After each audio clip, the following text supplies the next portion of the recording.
what you believe is what you think God believes. And it's just utterly brilliant research. Wow. They manipulated your belief, and basically it was, if you changed your mind on a subject, lo and behold, God changed his mind as well. And Wow. just a fascinating study that shows Yes. that what we think God thinks or believes is a projection of our thoughts and beliefs. That is a fun intro. Yeah. Thanks. Okay, that took me, I kid you not, that took me like 5.5 hours. Oh, I was gonna guess much more than that. Like, that's impressive work. Well done.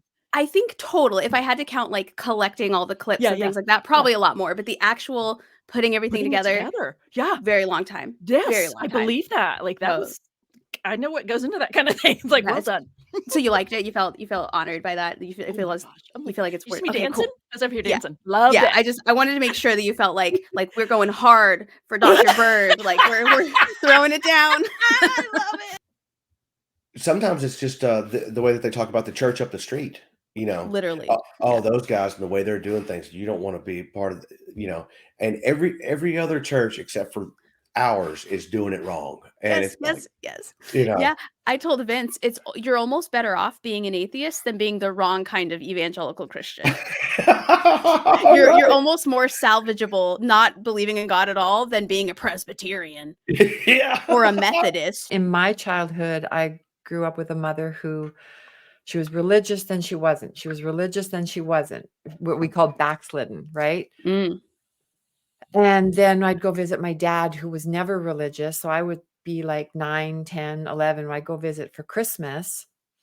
And I'd be taken to drug parties. Like I was I grew up in the 70s. So I'd see the adults doing hash and smoking pot and drunk and so I was like, I saw everything. And I was never tempted to do anything. I never smoked. I never did drugs. I never drank. Nothing. I didn't even start drinking wine until I was like 37 or 38 years old. Wow. I just never had the desire. I never had the desire. That's impressive. But yeah, so my mom's walk with the Lord was so wishy-washy. I just never saw a real strong commitment with anyone. Well, that's why you're an atheist. Yeah. You just never had. That's what people never are really knew God.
Hello, friends. My name is Scot Loyd, and I'm thrilled to be a part of this series at Skeptic University. And I appreciate Sydney for extending the invitation to me. For those of you that I haven't had the opportunity to interact with, I am a professor of communication studies and a speech and debate coach at a small private university in the Midwest. And I grew up in a small Pentecostal denomination. And so I've since left that denomination, but I haven't left my faith in Jesus entirely.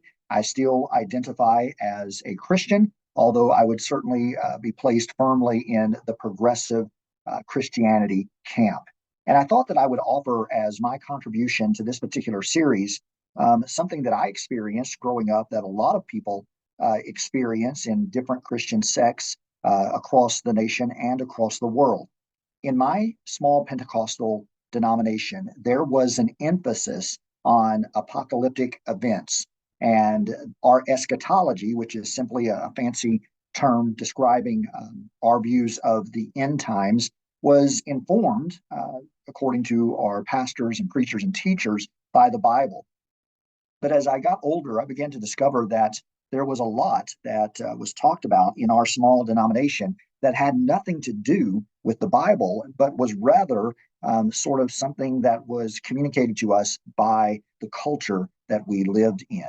And so something that I've shared with Sydney, something that I've shared with others, and I'll share here again, is that I think a lot of our concepts of religion and culture are shaped by where and when we grow up in the world.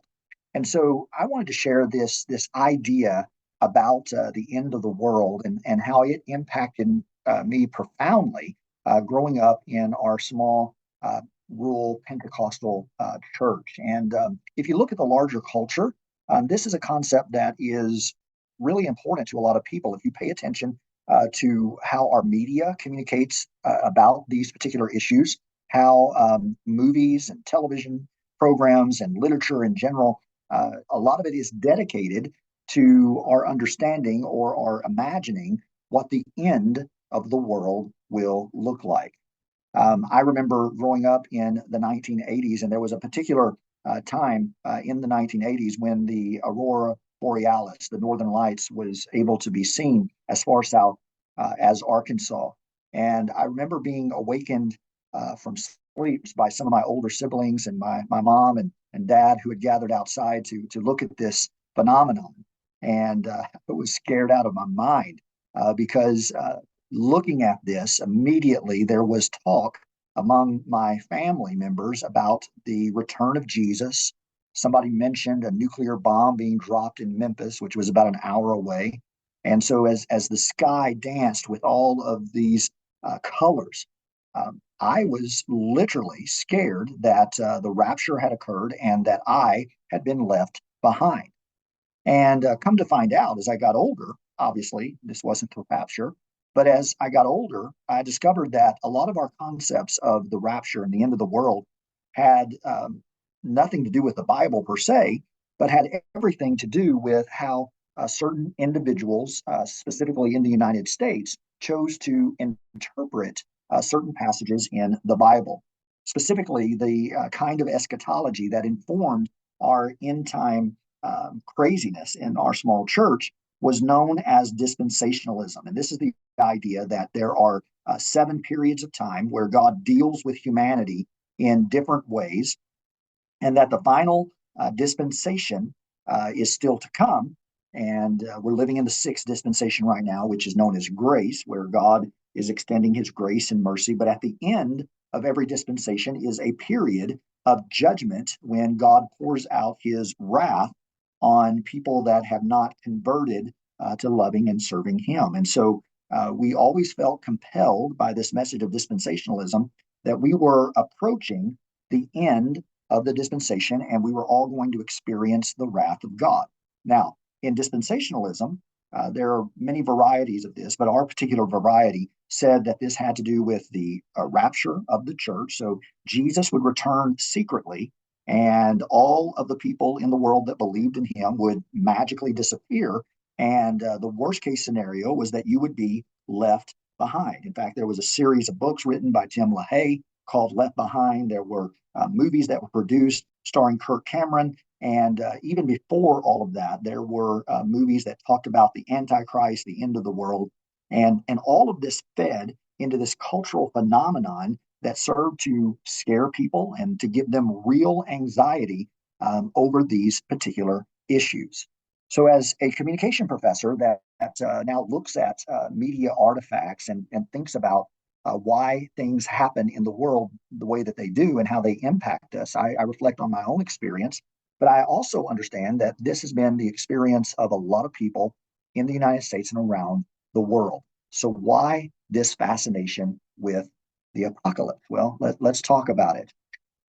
In media, if you look at the way that these issues and these scenarios are depicted, in popular movies and television, and even in literature, there are usually three possibilities for the apocalypse, and they fall into the following three categories: the end of the world will happen, the end of the world will not happen, or finally, the end of the world has already happened, and more precisely, the end of the known world has already happened. And of course, if you grew up in a Christian church, you absolutely have heard a version of this in some way, that the end of the world will happen. Now, there are some uh, sects of Christianity that say, well, the end of the world is not going to happen. Even within dispensationalism, there's this idea that the world is going to continue in some fashion. So that would probably fall into the third category, that in some aspects the world is going to continue, or perhaps it already happened in a certain way from a certain perspective. And now what we're experiencing is changes in the world based upon the influence and the impact of Christianity. So typically, these ideas about the end of the world or the apocalypse have to do with information that we gain as a culture and as humanity from either what religious people would put into the category of prophecy. And there are entire books of the Bible that are dedicated to this idea of foretelling the future, what's going to happen. Certainly, the New Testament book of Revelation would fall into that category, as would Old Testament books, Daniel and some of the other prophets. But there are also more secular sources of prophecy that we might look to, such as cultural predictions. Sometimes you see these kinds of creators on TikTok making predictions about politics or about culture or about some cataclysmic event that is coming. And it falls into the genre of prophecy, or the ability to see the future.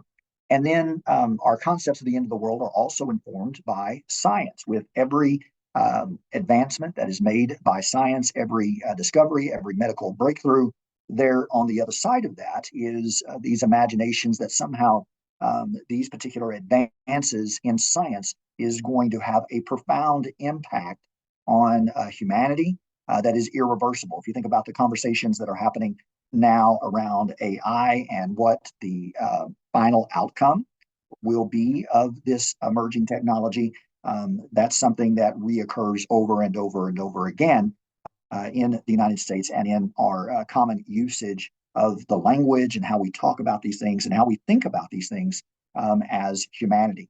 And then the final category from where we draw these ideas of prophetic events, apocalyptic events that are coming, is the area of philosophy. So this is sort of the purview of philosophers, right? They think about issues that other people are unwilling or simply don't have the capacity or the interest to think about. And they foretell or attempt to foretell that ideas are going to have negative consequences in the world. So from these three general areas, we get these concepts of the end of the world, or at least the end of the world as we know it: prophecy, science, philosophy, and there's all kinds of iterations of how these particular perspectives produce themselves in media and reproduce themselves in media over and over again. We seem to be in an era now with media where there's a lot of emphasis on dystopian arcs, dystopian stories and narratives about the future not turning out so well. But if you think it wasn't all that long ago where we had concepts of the future, I think about Gene Roddenberry's Star Trek, for instance, that sort of had a positive view of the future and future events. But even within those particular stories, or even within the Marvel Cinematic Universe, think about Thor Ragnarok, think about Thanos and his snap, how it altered the world, how it changed the world dramatically, and then even the mission of the Avengers in the time heist to reverse the events or to attempt to reverse the events of what Thanos did. All of that is informed by this cultural understanding that we all believe that something bad is coming, that something bad is going to happen. And we tend to think that it's going to happen in our lifetime. More about that in just a few moments. So our collective fascination with the apocalypse seems to suggest that there is a deep yearning in all of us for the end of something. Every generation, if you think about what your grandparents talked to you about, what your parents talked about, the profound and more serious moments of our lives, if you were able to eavesdrop on any of those particular conversations, a lot of times those types of conversations revolve around concepts of what's going to happen in the future. Are we going to be here? Are we going to be gone? And all of the issues revolving around that and resolving themselves in this idea of what is coming in the future. So these what if scenarios often serve as warnings to humans to change their behavior or to elevate their consciousness. And in Christian communities in particular, these dire warnings about what is to follow the rapture, the Antichrist, the Great Tribulation, all of these are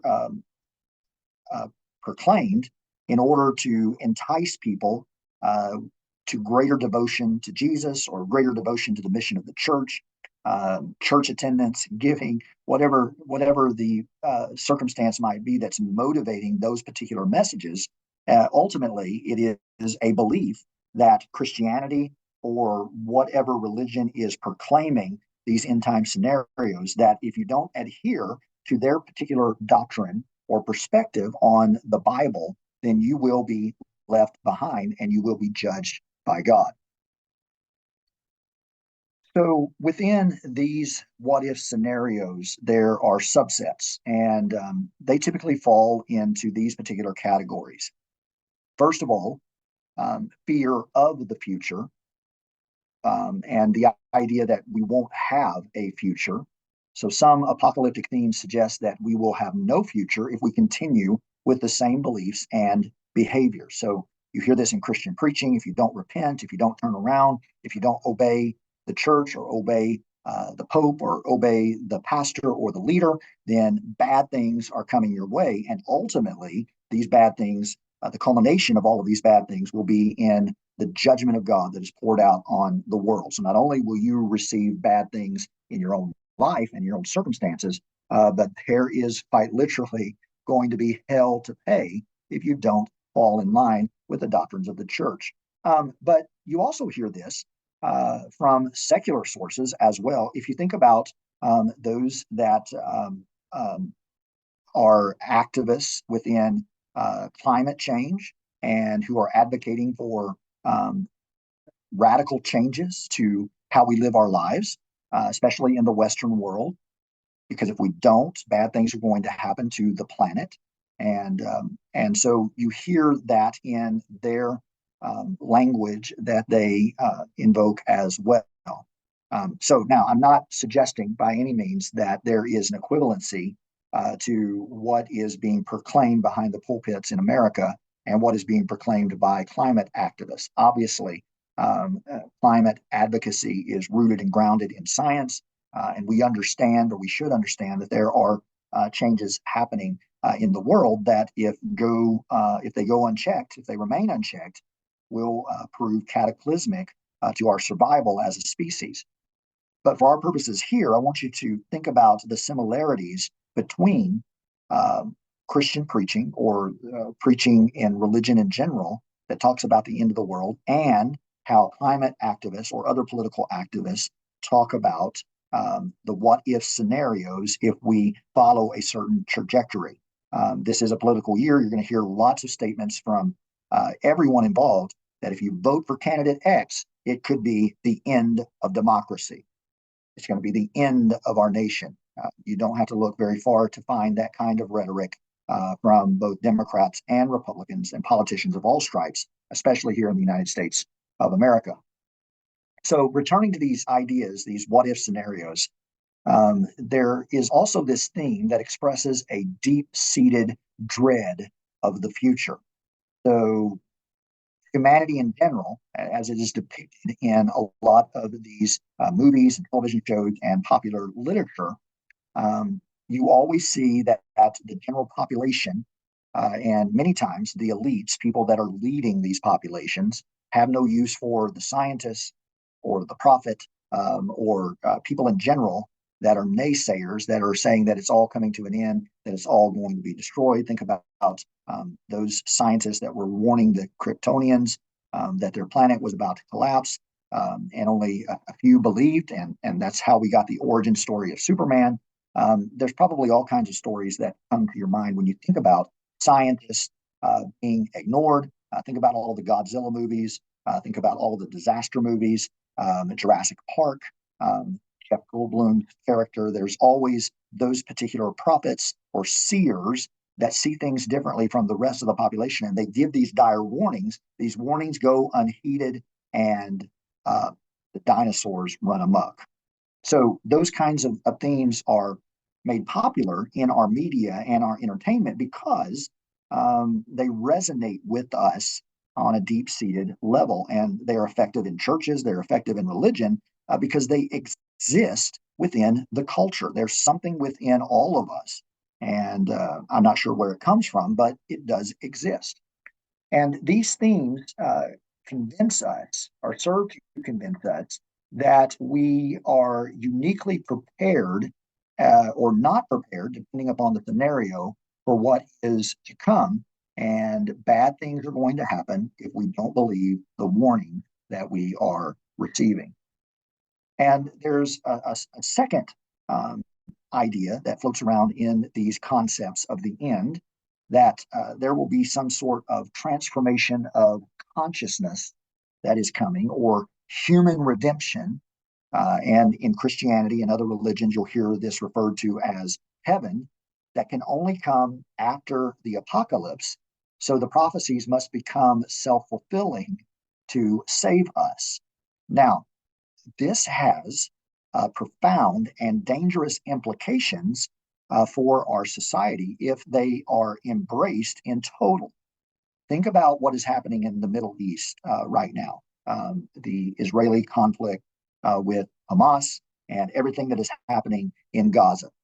There are people, especially here in the United States, Christians, who are applauding the wanton destruction and killing of populations because they believe that in some way it accelerates the return of Jesus. They believe that all of these events are a signal that he is returning soon, and as such, the world is going to be transformed. So they want to see these things happening.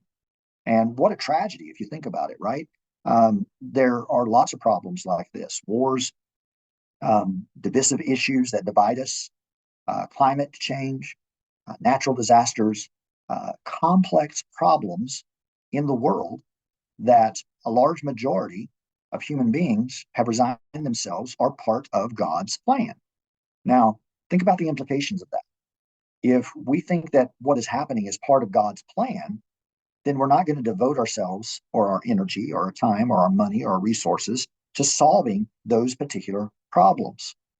And so what happens is those problems continue to perpetuate themselves from one generation to another.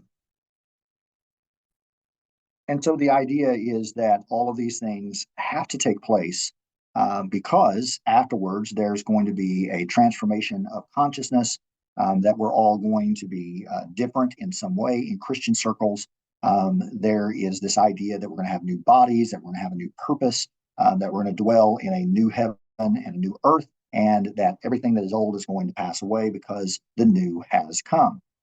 In secular terms, usually people think about this as the next evolution of humanity, or evolving to that particular place. A lot of times you see this depicted in movies and television and literature as the madman with some sort of device that will destroy the world so that the new consciousness can occur. If you think back to Avengers: Age of Ultron, Ultron, who was created by Tony Stark to protect the world, realized this AI realized that the only way to protect the world is to destroy all humans so that the next evolution of technology, of the artificial intelligence could take place, and that there would be a transformation of consciousness, a transformation, an evolution on the earth. So you see this depicted in popular movies and television all of the time.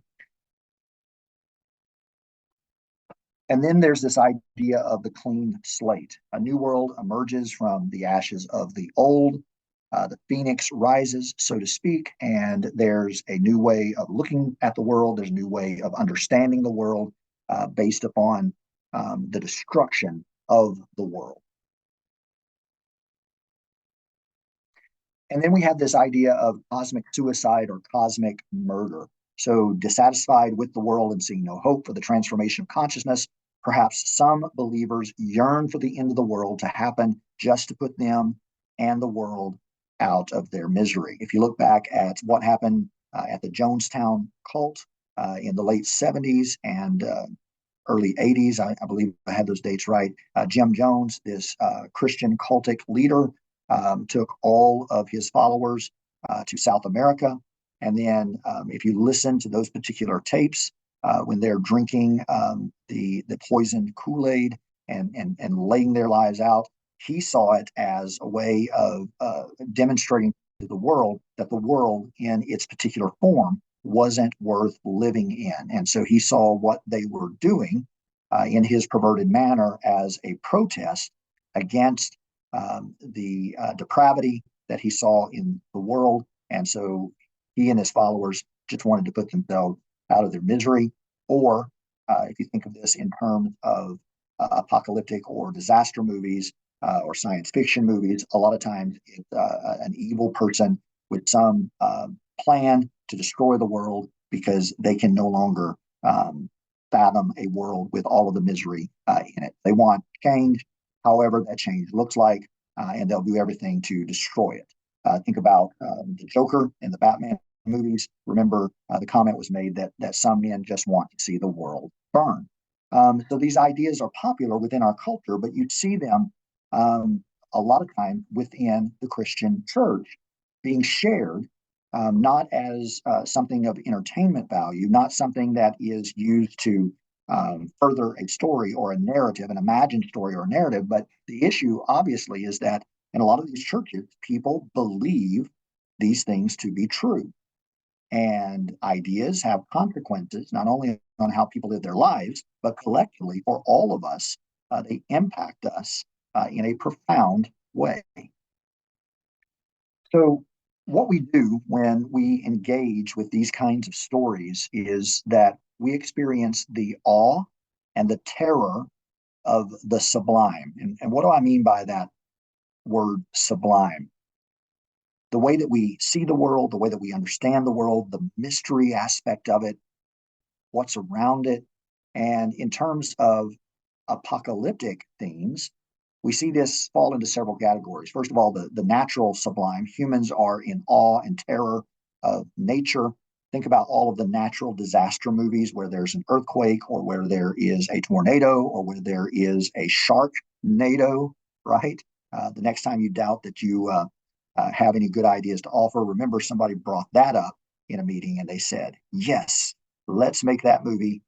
And let's make several of them where we combine the fears of sharks and tornadoes and fire, and we put it all in one natural disaster.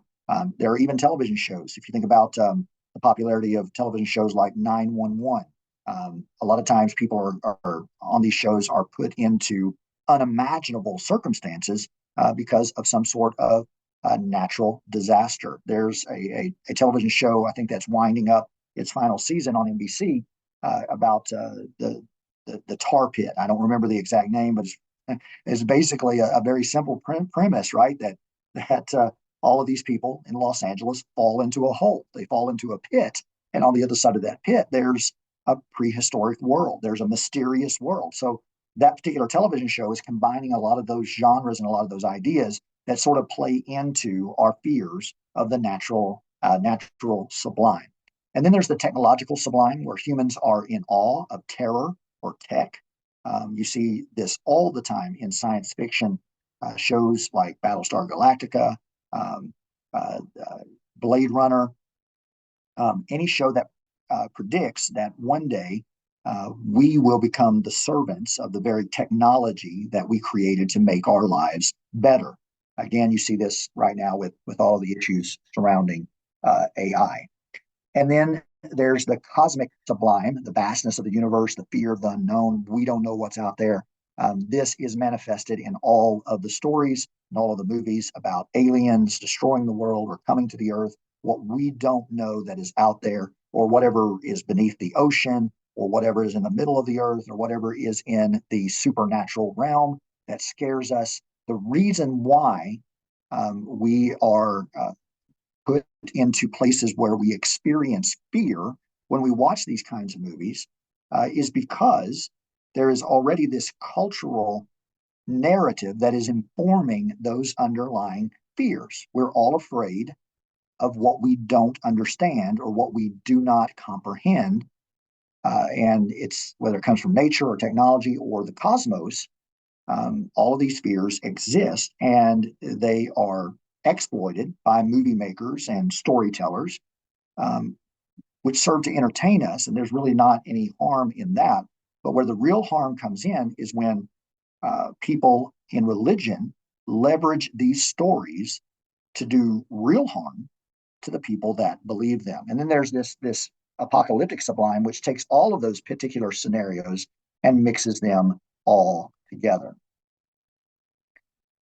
And at the heart of this, I believe the reason these stories work, the reason that religion works in general, is because all of us want to have cosmic significance. At the center of all of these scenarios is the fear of being insignificant. We want, as human beings, we want our lives to matter. We want our existence to matter.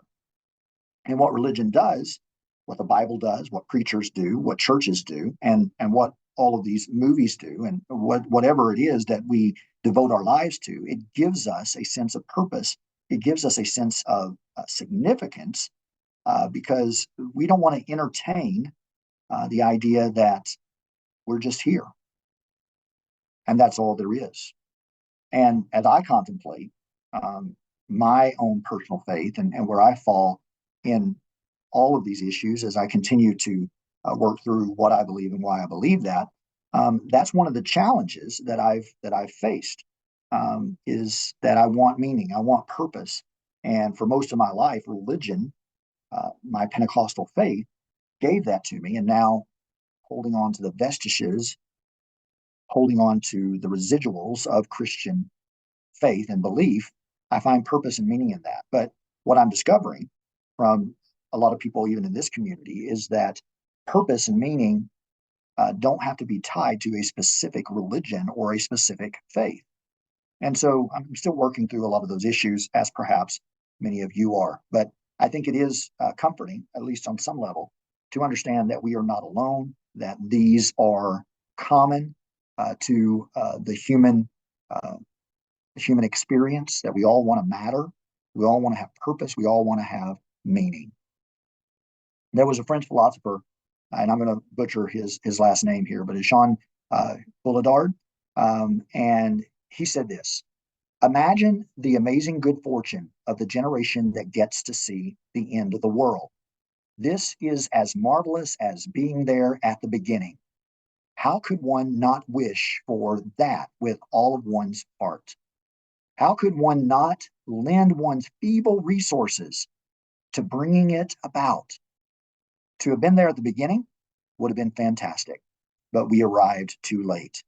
Only the end remains. And I really think that quote sort of sums up why these kinds of scenarios, these kinds of movies, these kinds of books, these kinds of television shows, and certainly in the context of religion and Christianity specifically, as my experience details, are so popular, so powerful, and so effective.